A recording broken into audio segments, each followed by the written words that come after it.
इंदौर में नगर निगम परिषद सम्मेलन में गलियों की सफाई व्यवस्था को लेकर हंगामा हुआ। कांग्रेस की महिला पार्षद सैफू वर्मा ने प्रश्नकाल में गलियों की सफाई का मुद्दा उठाया, जिस पर स्वास्थ्य समिति प्रभारी अश्विनी शुक्ला ने जवाब दिया। उन्होंने महिला पार्षदों की तरफ देखकर अमर्यादित टिप्पणी की, जिसके बाद विपक्ष ने जोरदार हमला करते हुए ये कहा कि महिलाओं का ये अपमान है। अश्विनी शुक्ला को इस पर माफी मांगनी चाहिए।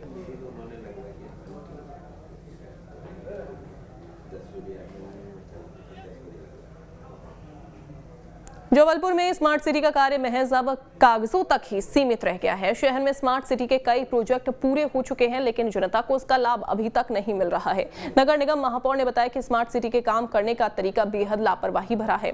स्मार्ट सिटी में करोड़ों रुपए खर्च करके कई प्रोजेक्ट पर काम भी किया गया, लेकिन अभी तक जनता को उसका लाभ नहीं मिल रहा है।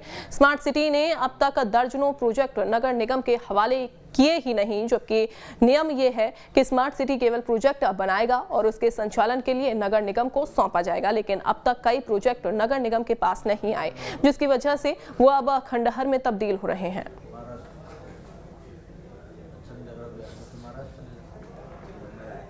छत्तीसगढ़ के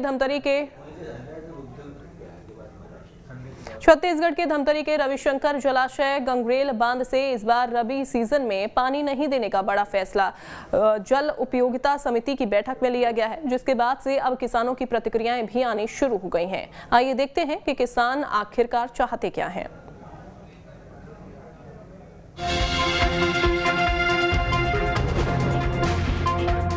छत्तीसगढ़ के धमतरी के रविशंकर जलाशय गंगरेल बांध से इस बार रबी सीजन में पानी नहीं देने का बड़ा फैसला जल उपयोगिता समिति की बैठक में लिया गया है, जिसके बाद से अब किसानों की प्रतिक्रियाएं भी आनी शुरू हो गई हैं। अब धमतरी जिला के लिए कहा जाए कि रोजी रोटी का साधन जो गंगरेल डैम है, ये सब किसान के लिए, मजदूर के लिए, सबके लिए जीविका का आधार है एक मेन रूप से। और यदि रबी फसल में पानी देता तो किसानों को भी कुछ अच्छा उन्नति होता, मजदूरों का भी जीवन यापन चलता। लेकिन यहाँ पर जो निर्णय लिया गया कि किसानों को रबी फसल के लिए पानी नहीं दे रहे हैं, तो इससे मजदूर लोग क्या करेंगे? मजदूरों के पास में काम ही नहीं है।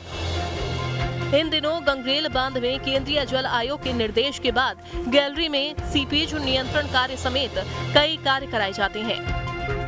चाहे वो चना हो, गेहूं हो, लाखन हो, इस प्रकार से फसल चक्र परिवर्तन करता है तो कम लागत भी होगा और अच्छी उपज भी प्राप्त कर सकता है। साथ ही साथ जमीन की उर्वरा शक्ति भी बनी रहेगी और इनसे भी बढ़कर चाहे तो लोग सब्जी बाड़ी भी कर सकते हैं, जिससे किसी के प्रति आश्रित न हो। हर गांव में सब्जी हो, दलहन तिलहन हो और धान तो बारिश में लेते हैं। इनकी सारी व्यवस्था अगर हो जाती है तो महंगाई भी कंट्रोल में रहेगी। हम अपनी उपज के, अपनी ज़रूरत की सारी चीज़ें पैदावारी अपने गांव में कर सकते हैं। इस प्रकार से किसान खुशहाल भी होगा और उन्नति के शिखर पे भी बढ़ेगा और महंगाई के मार से भी बचेगा। तो वहीं जो सिंचाई के लिए गंगरेल बांध के पानी को छोड़े जाने को लेकर प्रशासन से पूछा गया तो उनका जवाब था कि ये फैसला सरकार के अधिकार क्षेत्र में है। जिला स्तर पर निर्णय लेंगे, लेकिन अंतिम निर्णय तो राज्य स्तर पे होता है और राज्य स्तर पे राज्य शासन निर्णय लेती है कि जो प्रदेश में या जिले में जितने भी जलाशय में पानी है और कितना देना है, नहीं देना है, किसानों को देना है, किसको करना है, अंतिम निर्णय राज्य स्तर की समिति है, वही निर्णय लेती है। पिछले